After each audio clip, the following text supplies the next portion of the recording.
네, 안녕하십니까. 보험설계사 이종모입니다. 네, 오늘은 보험의 쓸모라는 주제를 가지고 다양한 관점과 좀 심도 깊은 좀 이야기를 해보는 시간을 갖도록 하겠습니다. 우선은 이 쓸모라는 단어를 자본주의적 관점에서 이분법적으로 나눠봤을 때 쓸모 있다, 쓸모 없다 딱 이렇게 표현을 하면은 쉽게 이해가 되실 거예요. 그러면은 이 보험이 철저하게 쓸모가 있는 예시 하나하고 그리고 보험에 철저하게 쓸모가 없는 예시 하나부터 좀 알려드리겠습니다. 네, 쓸모 있음에 대한 예시입니다. A라는 사람이 보험을 가입했어요. 나이는 만 40세. 그 사람이 정기보험으로 만 60세까지 보장되는 보험을 가입을 했고 사망보험금을 넣고 그 다음에 암진단금, 암수술비, 그리고 질병상해 수술비 등 이제 종합보험을 이제 가입해서 이제 넣은 거죠. 이분은 가입을 하고 나서 1년이 지난 시점, 보험 가입일로부터 우선은 90일이 지났을 때 암 진단 개시가 되고 그때 90일부터 1년 사이 동안은 암 진단 금액의 50%만 보장이 돼요. 근데 1년이 딱 지나고 나서 이제 암이 걸린 거예요. 암이 걸리고 나서 암 진단금을 받고 암 수술비도 받고 그다음 질병 수술비도 받고 이제 보장을 다 이제 혜택을 받은 거예요. 그리고 59세에서 60세 되기 전에 이분이 사망했어요. 그래서 사망보험금이 나와가지고 그 금액이 이제 상속이 된 거죠. 이렇게 봤을 때 이 사람 뭐 예를 들면 월납보험료 한 10만 원짜리 가입했다고 칠게요. 월납보험료 10만 원에 정기보험이다 보니까 60세까지만 보장이 되는 거다 보니까 당연히 100세 만기나 종신보험보다는 똑같은 보장으로 봤을 때 보험료 훨씬 저렴하겠죠. 훨씬 저렴하니까 보장의 사이즈를 키울 수가 있겠죠. 그러면은 보장의 사이즈가 엄청 클 거예요. 그 대신에 60세 지나고 나서는 보장 하나도 안 되죠. 그 한 10만 원 정도를 갖다가 한 뭐 20년 납을 해가지고 이제 60세 만기니까 이제 이렇게 했는데 뭐 암 진단금 한 5천만 원 나와. 수술비로 한 500만 원 나와. 또 질병 수술비도 한 300만 원 나와. 그래서 한 거의 5,800만 원을 받았단 말이에요. 그러면은 10만 원. 10만 원 12 곱하면 120. 120에 20을 곱하면 2,400인데 이미 본전 뽑고 남았어요. 네. 그리고 사망했을 때 사망보험금은 5천만 원 나온 거예요. 딱 59세. 딱 60세 되기 전에 사망한 거예요. 그러면은 자본주의적 관점에서 봤을 때 이 보험은 그 사람한테 있어서, 그 A라는 사람한테 있어서 아주 쓸모 있는 보험이지 않겠습니까? 네. 그리고 이제 두 번째 예시입니다. 이제 보험의 쓸모 없음이에요. 근데 어떤 분이 보험을 가입했어요. 이제 B라는 사람이 나이가 40된 사람인데 보험을 가입했고 100세 만기 정기보험을 가입을 했습니다. 여기에 사망보험금도 들어있고 뭐 암진단금, 뇌혈관 진단금, 뭐 심혈관 진단금, 질병상해 수술비, 암 수술비, 입원, 뭐 통원 의료비 이런 것들 싹 다 들어가 있단 말이에요. 근데 이분이 안 아파. 병원을 한 번도 가지 않아요.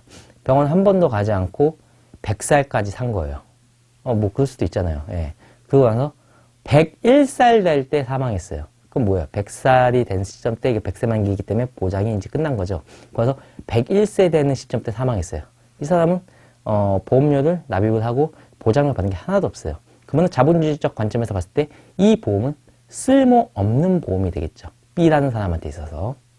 저는 방금 자본주의적 관점에서 아주 극단적으로 쓸모 있음과 없음에 대한 좀 예시를 좀 들어서 여러분께 한번 던져봤습니다.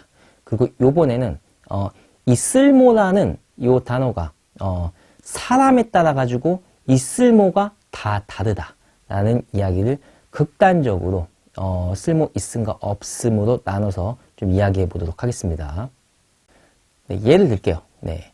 어떤 A라는 사람이 있는데 보험이 가입되어져 있어요. 근데 이제 그분은 사망보험금만 가입이 되어져 있는 거예요. 그래서 물어봤죠. 이 사망보험금을 왜 가입하셨습니까? 라고 물어보니까 내가 건물이 하나 있는데 이 건물을 나중에 내가 죽었을 때 내 자녀에게 상속을 하려고 한다. 그때 상속세에 해당되는 금액을 사망보험금으로 충당하기 위해서 이 보험을 가입했다. 이렇게 얘기했을 때 이 건물주 이 사람은 이 사망보험금에 니즈가 있기 때문에 사망보험금을 가입한 거예요. 그러면은 이 사람에게 있어서 이 보험 상품은 쓸모 있음이 되겠죠. 그리고 이제 B라는 사람이 있는데 B라는 사람도 똑같이 사망보험금이 가입되어져 있어요. 근데 이분은 또 여자예요. 그리고 미혼이에요. 그리고 결혼할 생각이 없어요. 그냥 약간 독신주의자 같은 사람인데 그 사람한테 얘기한 거예요. 이 보험을 왜 가입하셨어요? 라고 물어보니까 주변에서 이거 보험 좋다라고 해서 가입했어요. 보니까 사망보험금밖에 없어요. 그래서 물어본 거죠. 당신은 사망보험금이 필요합니까? 아니요. 저는 결혼할 생각도 없고 애를 낳을 생각도 없고 저는 그냥 혼자 살다가 죽을 건데. 그리고 저는 지금 부모가 없어요. 부모가 이미 다 돌아가신 상태입니다. 그러면 이 사망보험금, 이 사람이 죽게 되었을 때 이 사망보험금은 결국 법적 상속인한테 가게 되는데 갈 사람이 없죠. 그럼 결국에는 이제 형제, 자매, 이제 사촌, 팔촌으로 이제 가게 되겠죠. 그러면 과연 이 여성분한테는 사망보험금이 쓸모 있을까? 라는 문제를 던져봅니다. 무슨 말이냐면 똑같은 상품을 가입했는데 누군가에겐 되게 쓸모있고 누군가에겐 되게 쓸모가 없을 수 있다라는 거예요. 네, 이게 바로 이 쓸모라는 게 어느 누구에게 대입이 되어지느냐에 따라서 그 쓸모의 효용성이 바뀌는 것이죠. 네. 이번에는 더 고차원적인 차원에서 보험의 쓸모에 대한 이야기를 좀 해보도록 하겠습니다. 거시경제적으로 봤을 때 우리는 이런 두 단어들을 이야기해 볼 수 있어요. 소비, 그리고 또 하나의 단어는 전략. 소비라는 단어는 많은 좀 이렇게 기성세대들 입장에서 봤을 때 좀 막 그렇게 달가운 좀 느낌보다는 약간 좀 부정적인 느낌이 좀 있는 것 같아요. 제가 개인적으로 느끼기에는. 그리고 전략이라는 단어는 되게 좀 긍정적인 의미를 좀 담고 있는 것 같아요. 그러면 좀 완전 이분법적으로 전략은 좋은 거고 소비는 나쁜 거다. 이렇게 얘기하면은 이 말이 맞냐요? 틀리나요? 네, 이 말은 맞아요. 뭐가 맞냐면 반만 맞아요. 그리고 반은 틀려요. 예. 그게 무슨 말이냐면은 계속 전략만 해. 예. 돈을 쓰지 않아요. 그럼 돈 아끼고 해가지고 내가 계속 자산이 축적되니까 좋을 수 있어요. 동시에 거시경제적으로 봤을 때 시장은 완전 침체가 되겠죠. 여러분들이 장사를 한다고 생각해봐요. 떡볶이 장사를 하는데 아무도 떡볶이 사지 않아. 왜? 전략하니까. 네. 돈 아끼는 거예요. 아무도 떡볶이 사지 않으니까 판매가 되지 않아. 그러니까 뭐예요? 소상공인이 어려워지고 상점이 망하기 시작하고 계속 매출이 안 생기고 하니까 기업도 어려워지게 되고 그래서 극단적 전략은 나라가 붕괴될 수 있다는 거예요. 미국이 세계 강국일 수 있는 이유 중 하나가 세계 최고의 소비 국가여서 그러거든요. 그렇기 때문에 또 소비만 계속해. 계속 막 돈만 막 써. 그리고 돈이 이제 없어. 막 부족하면 막 대출 끌어다서 써. 그럼 또 파산이 날 수도 있는 거예요. 극단적 소비야, 극단적 전략은 되게 위험할 수 있어요. 예. 그래서 뭐가 맞다 틀리다라고 얘기할 때 반은 맞고 반은 틀려요. 네. 빌 게이츠의 사례를 하나 들게요. 빌 게이츠 입장에서는 제가 봤을 때 되게 똑똑한 것 같아요. 빌 게이츠는 전 세계적으로 위대한 사업가죠. 예. 그리고 동시에 그 사람은 또 위대한 자선기업가이기도 합니다. 예. 그러면은 그 사람 입장에서는 왜 자선기업가의 어떤 활동도 할까라는 거예요. 우선은 기업의 본질이라고 할 수 있는 거는 이윤 추구가 보통 목적이거든요. 근데 자선사업 같은 경우는 이윤 추구가 목적이 아니에요. 전혀 반대되는 행동이란 말이죠. 거시경제적으로 봤을 때 마이크로소프트 회사가 계속 상품이 판매가 되어지고 하려면은 소비자들이 계속 많이 있어야 되고 그 소비자들이 돈이 있어야 된단 말이에요. 그러면은 빌 게이츠는 여러 가지 방식으로 시장에다 돈을 환원하고 푸는 거죠. 뭐예요? 이걸 통해서 본인들의 마이크로소프트 제품을 또 살 수 있게끔 하는 동시에 또 다른 제품도 살 수 있겠죠. 그렇게 되면 어떻게 돼요? 시장 경제 활성화가 돼가지고 경기가 살아난단 말이에요. 그러면은 빌 게이츠는 좀 여러 가지를 얻는 거죠. 위대한 기업가인 동시에 남에게 베풀 줄 아는 어떤 덕망 있는 사람이기도 한 거죠. 그러면서 동시에 그 사람은 미국의 경제를, 세계 경제를 살리는 또 경제를 위한 사람이기도 한 거죠. 하나의 선택을 가지고 한 3마리 토끼를 잡는 이런 느낌인 거죠. 그렇게 봤을 때 빌 게이츠는 제가 봤을 때 상당히 현명하다라는 생각이 좀 들게 되거든요. 네. 그러면은 이 보험의 상품에 쓸모 있음과 없음, 뭐 이딴 거 상관없이 그냥 사는 거죠. 고차원적인 어떤 관점에서 봤을 때. 그게 나한테 쓸모 있건 말건 상관없는 거예요. 그냥 사. 왜? 그것 자체만으로도 그 사람은 사회에 기여한 거예요. 시장경제 활성화거든. 그러면, 나한테 그 보험 상품을 구매를 하게 되면 제가 돈을 벌게 되거든요. 돈을 벌게 되면은 저는 그 돈을 저축도 할 수 있지만 쓸 수도 있는 거예요. 그러면 쓰게 되면 자연스럽게 제가 뭔가를 구매함을 통해서, 그 기업이 될 수도 있고, 또 가게가 될 수도 있겠죠. 계속 순환이 되는 거죠. 매출이 생겼으니까 돈을 번 거니까 또 그거 가지고 본인들은 뭔가 더 투자를 하거나 또 사업을 할 수 있는 거고, 경제 활성화가 계속적으로 이루어질 수 있다는 것입니다.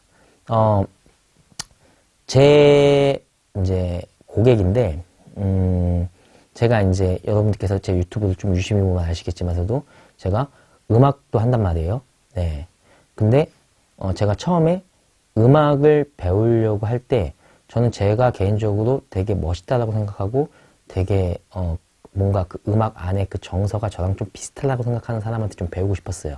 그래가지고 그 아티스트에게 제가 직접 DM을 보냈죠. 해가지고 그분한테 음악을 한 1년 조금 안 되게 배웠어요. 네. 그거 이제 일주일에 한 번씩 이제 레슨을 받는데 레슨 받으면서 저는 이제 그때마다 계속 제 곡을 써갔죠. 그때 당시에 제가 썼던 곡의 주제들은 이제 세계 일주를 그 전에 했었기 때문에 그 세계 일주에 대해서 제가 느꼈던 것들을 갖다가 또 이제 가사를 좀 풀어서 좀 이렇게 라임에 맞춰서 쓰기도 하고, 그 다음에 어떤 인간에 대한 어떤 부분, 뭐 상처가 될 수도 있고 여러 가지 어떤 부분들을 갖다가 모순된 어떤 모습들을 가지고 또 그때 되게 시니컬하게 글을 써서 이제 비트 찾아가지고 곡 쓰고 그분에게 이제 검사 받고 같이 녹음 뜨고 돈 뜨고 하고 뭐 이런 이제 것들을 했단 말이에요. 근데 한 2-3달 정도 제가 그분한테 이제 음악을 이제 배우는 과정에서 어쨌거나 자연스럽게 음악만 배운 건 아니죠. 개인적인 사적으로 이런저런 얘기 하다 보니까 친해진 거죠. 제가 보험 설계사한 것도 알게 되고 하다 보니까 자연스럽게 그분이 저에게 종범아 너한테 나 보험 가입할게 해가지고 제가 그분의 보험을 한번 보게 되는 상황이 생겼어요. 해가지고 그분과 그분의 와이프와 그분의 아들 증권 분석을 했고 제가 이제 상담을 준비해가지고 그분한테 갔어요. 그래가지고 레슨 끝나고 바로 상담하기도 했어요. 근데 상담을 딱 하려고 하는데 이분이 제가 딱 말을 딱 하려고 하는데 상담 준비해온 것들 갖다 얘기를 하나도 들을 생각이 없는 거예요. 그러면서 어련히 네가 알아서 잘 해왔을 텐데 50만 원 선 안에서 네가 알아서 그냥 설계해줘. 제 얘기 하나도 안 듣더라고요. 그래서 알겠습니다 라고 하고 설계를 했어요. 그리고 그렇게 그냥 가입하시더라고요. 일절 어떤 얘기도 듣지 않았어요. 그리고 동시에 보험을 가입하게 되면은 모니터링 콜이 가게 되죠. 이제 이 보험은 뭐 3대 의무지키기를 다 하셨냐, 뭐 자폐 설명 이행하셨냐, 상품 설명을 갖다가 제대로 들으셨냐, 뭐 이런 얘기 하잖아요. 그분이 이런 얘기 했어요. 상품 설명? 나는 그냥 종범을 믿는다. 듣지 않았다. 그냥 믿는다. 해줘라. 필요 없다. 나 안 들어도 된다. 뭐 이런 식으로 얘기한 거예요. 그래가지고, 그 콜센터 직원이 저한테 연락이 와가지고, 뭐 이런한데, 이거, 좀 약간 당황해 하시더라고요. 이분 되게 플렉스한 어떤 모습을 보여주긴 했는데, 이분이 저한테 보험을 가입한 의도가 어떤 의도인지는 저는 잘 모르나, 되게 고차원적인 관점으로 봤을 때, 이분은, 거시경제적인 어떤 시장경제 체제의 자본주의 경제 활성화에 기여한 거예요, 사실. 예. 물론, 이제 제가 레슨생인데 동시에 또 보험도 하고, 뭐 애가 좀 괜찮아 보여가지고, 좀 이렇게 멋있어 보이려고, 야, 형이, 해줄게. 가져와. 50만원어치 정도 사이즈로 해서 설계해서 가져와. 뭐, 이 허세일 수도 있겠죠, 약간의. 그럼 저는 알 수 없지만, 어쨌거나, 이렇게 약간 고차원적인, 이 보험의, 쓸모에 대한 어떤 좀 비유를 제가 실제 경험을 또 토대로 해서 한번 여러분께 한번 던져봅니다. 혹시라도 이 영상 보시는 분들 중에서 고차원적인, 쓸모를 원하시는 분 계시면은, 그냥 저한테 가입하세요. 그래도 제가, 당신에게 여러 얘기를 해보겠죠. 왜? 당신이 어떤 쓸모에 생각이 가 있는지 판단해 보는 거죠. 그래가지고 저는 쓸모 있게 설계를 하려고 할 거예요. 제 영상을 보면은 제 유튜브 영상 전부 다가 나의 쓸모를 증명하기 위한 영상이에요. 진짜 보면은. 예. 그러면은 우리 마음속 내면에 좀 이런 게 있어요. 내가 쓸모없는 존재이면 어떡하지에 대한 두려움이 항상 있어요. 왠지 쓸모 없으면 버려질 것 같고, 쓸모 없게 되면 폐기 처분될 것 같고, 막 이런 것들 되게 많잖아요. 뭐, 이제 과거에는 무슨 고대장 같은 게 있어가지고, 뭐 나이 드신 어르신이 이제 아무것도 뭐 할 수 없게끔 되면은 뭐, 쓸모가 없다라는 이유로 버리는 거죠. 네. 여기서 저는 이제 장자의 쓸모에 대한 약간 비유에 대한 이야기를 좀 해보려고 하는데, 이거 좀 되게 중요한 것 같아요. 장자는 내가 지금 걷는 이 길만 쓸모가 있기 때문에 내가 걷지 않는 그 길들은 쓸모가 없기 때문에 그 길들을 다 부셔서 다 파버려서 없애버리는 거예요. 그러면은 지금 제가 이 자리에서 제가 걷는 이 길만 쓸모가 있는 것이잖아요. 그러면은 제가 걷지 않는 그 길들은 쓸모가 없기 때문에 그 길들을 다 없애버린다고 가정하면은 건축 구조물이 붕괴가 돼서 쓸모 있는 길까지 없어지게 될 수 있거든요. 이게 무슨 말이냐면요. 쓸모 없음이 쓸모 없지 않을 수 있다는 거거든요. 저는 이거를 또 어디서 좀 보게 됐냐면은 제가 보험회사 조직에 있을 때 영업을 되게 잘 하시는 분들이 이제 계시죠. 그러면 이제 한 100명 정도 조직이 있다고 하면은 일주일 딱 이제 끝나고 다음 월요일이 됐을 때 시상을 해요. 네, 해가지고 저 사람은 벌써 얼마를 찍었다. 건수가 몇 건이다 해가지고 주간 MVP를 하죠. 근데 거기서 이제 그냥 나는 이번 주에 한 건도 못했어. 되게 쓸모없는 인간처럼 느껴지면서 이제 쓸모가 있는 그 사람들 앞에 나와서 MVP 소감 발표하고 할 때 박수를 치는 거죠.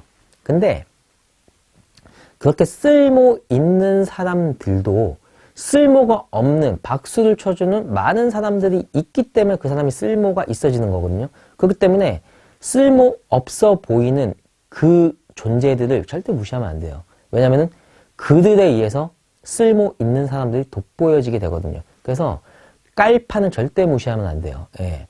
그리고 때로는 내가 깔판이 되어줄 때도 있는 거예요. 인간 사는 게 마치 그런 것 같아요. 예. 그래서 스스로가 또한 쓸모 없음에 대한 두려움이 누구나 다 있을 수 있어요. 하지만 누구나 있을 수 있어요가 아니고 누구나 있어요. 예. 그거는 지금 사회화된 모든 인간이 가지고 있는 두려움이에요. 근데 나의 쓸모 없음으로 나의 자존감까지 낮아질 필요는 없고 그거를 극복해내기 위한 내 스스로 멘탈리티와 또 훈련들은 정말 중요하다고 생각을 갖습니다. 저는. 제가 오늘 이 쓸모에 대한 주제를 가지고 이야기하는 이유는 역시나 마찬가지예요. 예. 쓸모 있으면 또 증명하려고 쓸모 없음까지 이야기한 거예요. 예. 그래서 나 꽤나 쓸모 있는 인간이다. 그렇기 때문에 이 영상을 보시는 여러분들 고차원적인 가치관을 가지고 계신 분들은 그냥 찾아와서 저한테 얘기하세요. 그러면은 그분이 가입한 상품에 대해서 제가 나오는 수수료는 시장경제 활성화를 위해서만 쓸게요. 네. 그리고 제가 어느 고객을 만나건 어찌됐건 각각 개인이 가지고 있는 쓸모가 있단 말이에요. 저는 그 쓸모를 찾는 일을 하는 거죠. 그래서 그 사람에게 가장 맞는 쓸모가 무엇인지, 그래서 쓸모 있는 상품으로 잘 가입할 수 있게 도와드리는 게 저의 역할은 아닌가라는 생각을 가지면서 오늘 보험의 쓸모라는 주제를 마무리하려고 합니다. 네, 영상 시청해 주셔서 감사하고 여러분들께 이 영상이 많은 도움이 되셨으면 하는 바람을 갖습니다. 네, 다음에 더 좋은 콘텐츠로 찾아뵙도록 하겠습니다. 감사합니다.